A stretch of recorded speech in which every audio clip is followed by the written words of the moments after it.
Hello all. I'll be presenting in today's session the paper called a Paninian Framework for Analyzing Case Marker Errors in English to Urdu Machine Translation. Since NLP chair Professor Krishna couldn't attend the conference, so I'll be presenting on behalf of the main author Sharmin Muzaffar and Professor Grishnath Jha. So let's talk about the overview of the paper. So the paper has been divided into 4 parts, essentially about the Paninian grammar, then the PG dependency analysis of case marker errors, and proposed algorithm and architecture of the Kāraka parser, and finally the conclusion. In the abstract, it has been argued that Panini's Kāraka theory is solely based on the syntactico-semantic approach to understanding natural language, which takes into consideration the arguments of the verbs. And along with it, it provides a basic framework for exhibiting the syntactic relations among constituents in terms of modifier, modified, and semantic relations with respect to Kāraka and Vibhakti, semantic role and postposition in syntax. So, in this paper, it has been argued that Paninian Dependency Framework can be considered as a kind of correct theoretical framework for analyzing empty errors with specific reference to case markers. Firstly, a corpus of approximately 500 English sentences from the ILCI domain has been applied as input, and they are provided as input sentences to Google and Bing empty platforms. As you know, Google and Bing empty platforms have already Urdu and Hindi. Thereafter, all the output sentences in Urdu have been collated in bulk. And thirdly, all the sentences have been evaluated and errors pertaining to case have been categorized based on the gold standard. Finally, Paninian Dependency Framework has been proposed for addressing the case-related errors for Indian languages, and specifically for Urdu in this paper. Introduction. The rationale for choosing Paninian Dependency Framework is that Indian languages like Urdu, Hindi, Telugu, Bengali, Odia, and many others are morphologically quite rich and have relatively scrambling word orders which are quite flexible in nature in comparison to European languages like English, German, and so on. Linguistically, Urdu and English have divergent features.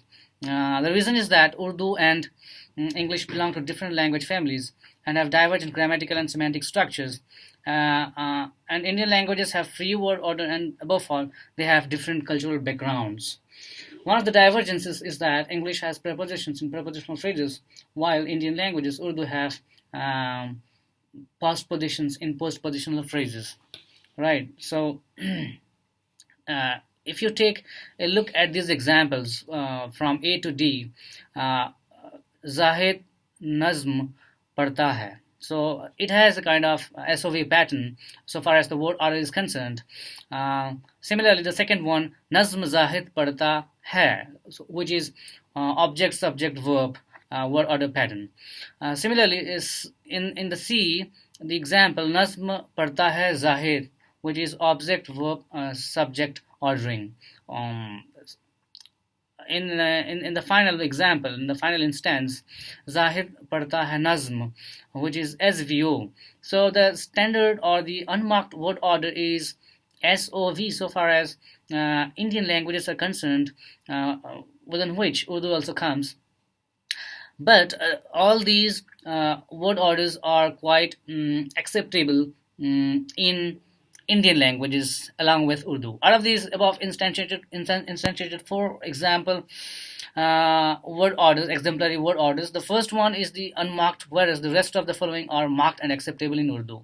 The first instance shows the enriched morphosyntactic information PNG and TAM encoded in different grammatical categories of the sentence. So PNG is person, number, gender, and TAM is tense, aspect, mood.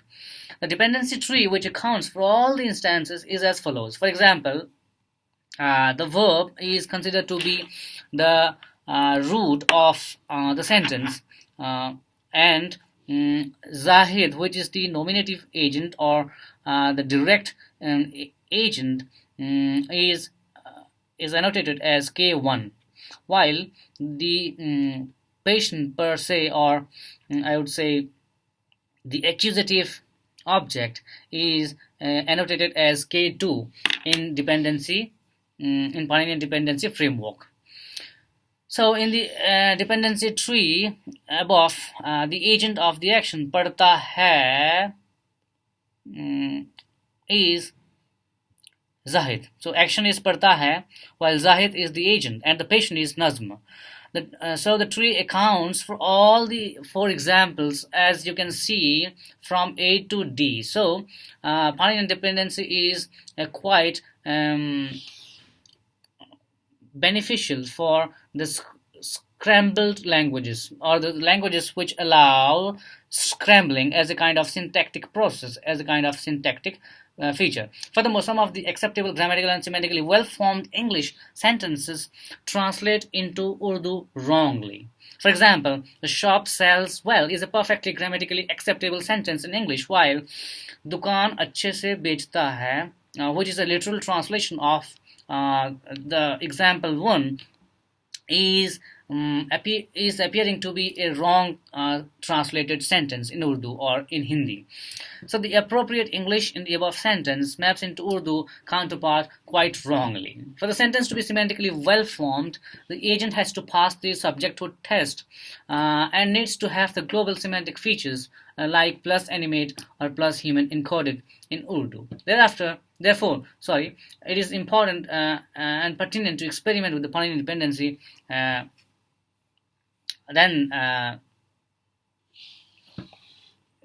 Second, Paninian grammar. So the Paninian grammar considers language as a medium of communication and the information as central to the study of language. The speaker, as an encoder, expresses his ideas through language string, and the hearer decodes the information encoded in the communication to understand the meaning. So Paninian grammar solely deals with the process of communication and provides a theoretical framework to model and extract the semantic information encoded in the process. For example, Paninian model has 4 levels. First one is the surface level, then the Vibhakti level, then the Kāraka level, and finally the semantic level. So whatever written in the form of a sentence is at the surface level, and when we go upward to the Vibhakti level, then it is at the second most level. Then the third one is the Kāraka level, and finally the semantic level. Whatever the speaker has in mind are semantically understood well. Right. So then let's talk about the Kāraka theory. So the PG framework, or the Paninian grammar framework, has 2 major levels, the Kāraka and Vibhakti. So the former suggests the relation between the verb and the other nouns in the sentence, whereas the latter denotes the local word groups based on case endings, prepositions, or postpositional markers. The Kāraka relation is the syntactico-semantic relation close to the thematic relation, which is reflected in the surface form. Case markers for nouns are generally the case endings and postpositions, while for verbs are the time features encoded in the auxiliaries. So there are 6 Kāraka relations broadly considered for Indian languages. Therefore, I have taken 6 main Kāraka relations.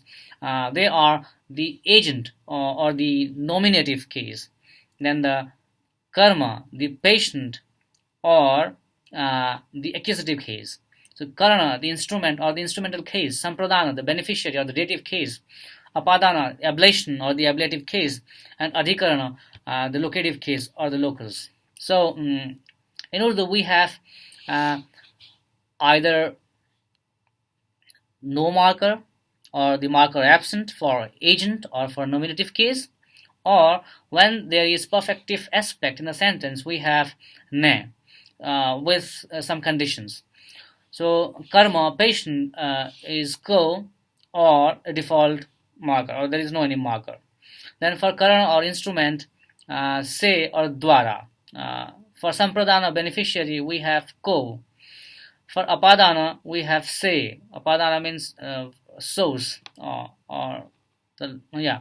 And adhikarana is location, me or par. Identifying karakas. So we have taken three kinds of verbs, especially for identifying different karaka relations. They are intransitive verbs, transitive verbs, and ditransitive verbs. So as you can see from the table, so default Kāraka chart for intransitives. So for karta, there is no any marker or no any vibhakti marker, and it is mandatory. For karma or patient, in an intransitive sentence, either ko marker, vibhakti marker, or default, and it is optional. So karma is optional here. And adhikarana is the locus, me, par. This is also optional. So thus in the example Zahid daudta hai, the verb is in the imperfective aspect represented by ta and tha, refers to the features third person masculine singular past. So the default Kāraka chart for this above instantiated sentence is as follows, as I have already explained. Then the transitive verbs. With regard to the transitive verbs, it can be stated that they ought to have karta and karma mandatorily. So both this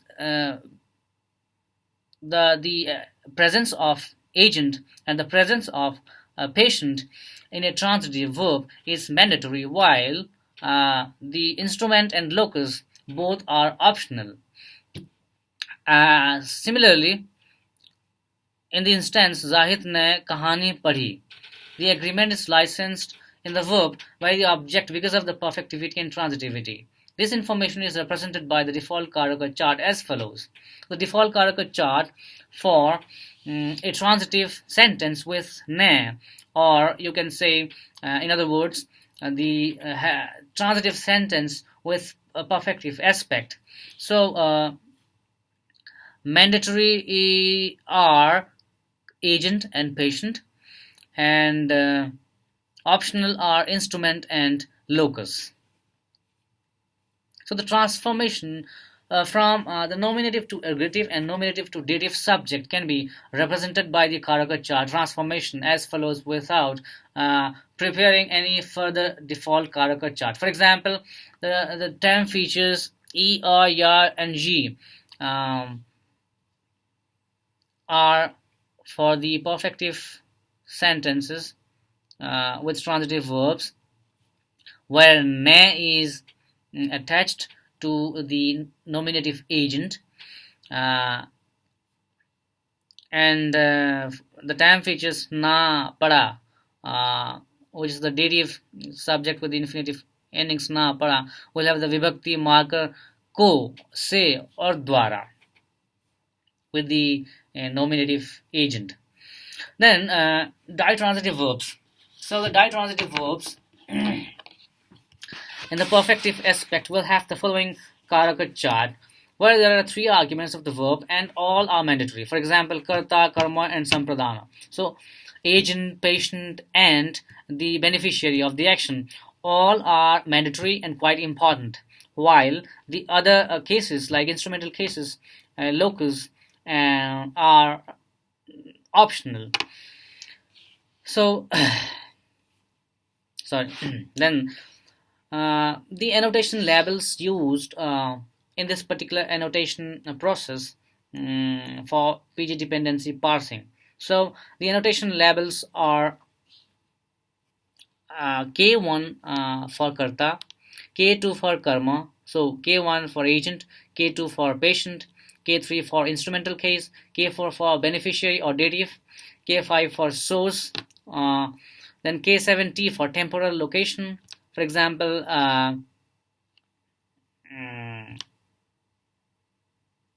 the book is on the table. So किताब table के ऊपर है. So there we will be having temporal location, source, special location. So K1 as noun complement, K2P destination, PK1, MK1, JK1 causa, mediator, causey, and RH is cause, RT is purpose, RSP is duration, ADV is adverbial manner adverb, POF is part of complex predicates like conjunct verb and compound verbs. So CCOF is conjunction, FRAC-OF is fragmentary examples. So the PG dependency analysis of case markers errors. The third part is on how we have analyzed different kinds of case markers in English to Urdu MT platforms like Google and Bing.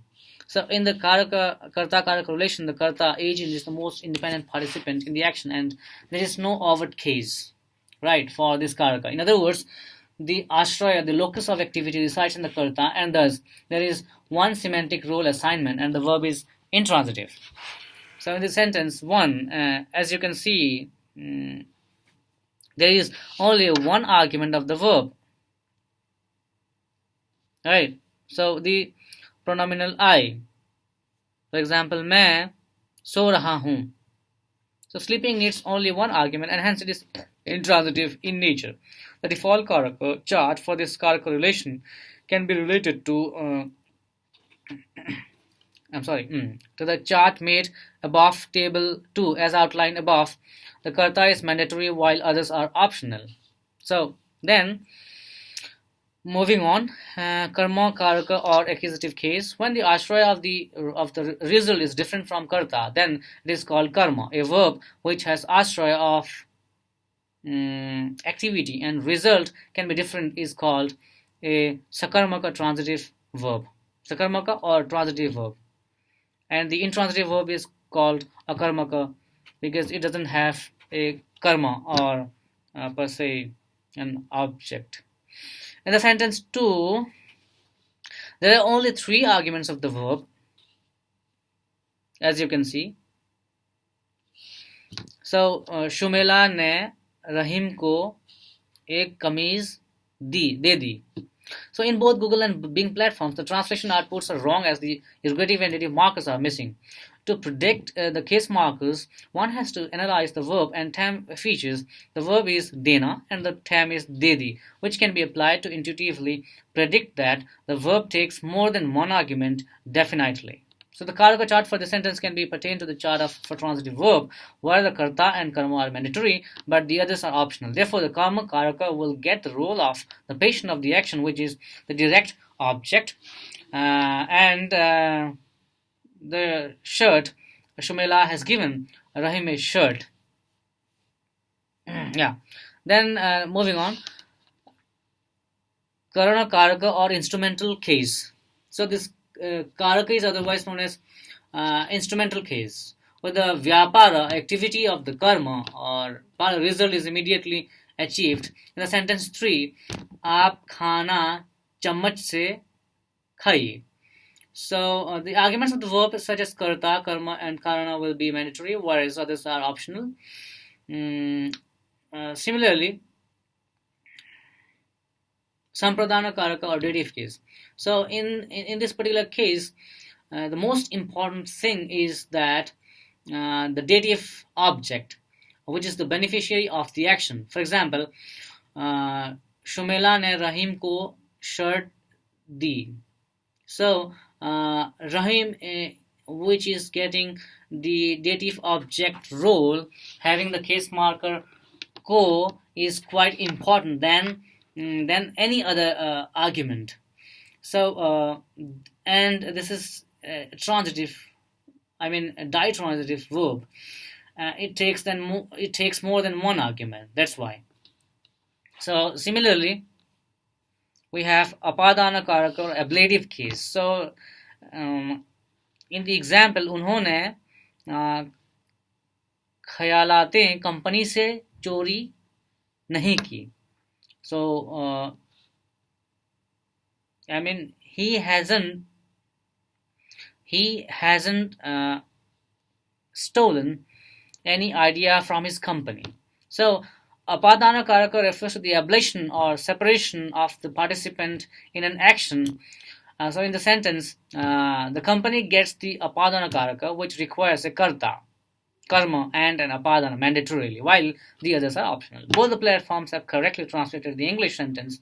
He did not steal, or he hasn't stolen all those ideas from the company. अधिकरण कारक और locative case. So सूरज मगरिब में डूबता है. So the sun sets in the evening. It refers to the locus or the temporal or special location of karta or karma. So as you can see in this example, the verb will take two arguments. One is the karta and the other one under the adhikarana karaka phrase. So these are the different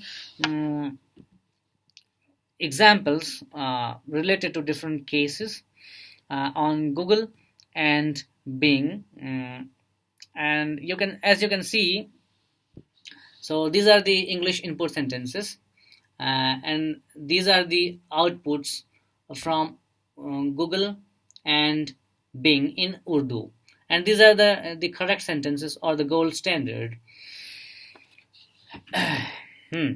So let's talk about how we can resolve these different kinds of case markers errors germinating from both these outputs from Google and Bing. So first of all is when an encoder provides an input sentence. So the input sentence will be analyzed by a morphological analyzer. So for example, different morphosyntactic features like tense, aspect, mood, and person, number, gender, and besides that the inflections and derivations all are to be captured by the morphological analyzer, and the morphological analyzer will analyze that input sentence. And after analyzing the input sentence, the local word grouping will be done. For example, when there is a case marker, then the case marker is a kind of identifier of a particular group of words. For example, Ram के भाई के पिता will be a particular NP chunk or a group or a local word group per se in NLP. Then what will happen is that after being grouped, the sentence will come to the demand words and the source words, and the source words will go to the default Kāraka chart as we have already discussed, and the default Kāraka chart will try to find out which part of the sentence is necessary and which part of the sentence is not necessary. So which part is mandatory and which one is optional. Then after that, it will try to create different. It will try to go to the tables which contain transformation rules for these cases. And then there are three different conditions. If a mandatory Kāraka role is one word, then if it is yes, then the transformation rules. After these transformation rules, the parser will provide the output in here. Then after this, if the mandatory Kāraka role is of one word and it is correct, then yes, then this is the final output. If optional Kāraka role is of one word and if the output is yes correct, then it is the correct output. If the one word is equal to one Kāraka rule, then it is also the correct output. If not, then all possible answers will have to go to this condition, like for example mandatory Kāraka and one rule. So the mandatory Kāraka will have one rule at least, and then it will go to the end or the final passed output. Then conclusion. So in this paper we have discussed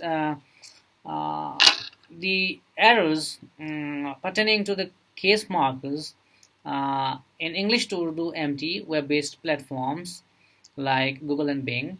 So it has been observed from the empirical data that sometimes the statistical MT platforms fail appropriately to have some of the case markers. So linguistically we have proposed a parser which is based on Paninian dependency grammar for the identification and resolution of Kāraka-Vibhakt case markers errors. So computationally, we have further proposed an architecture of a parser based on the PG dependency for the automatic identification and parsing of semantic roles and postpositions. So these are the references, and thank you so much. Thank you.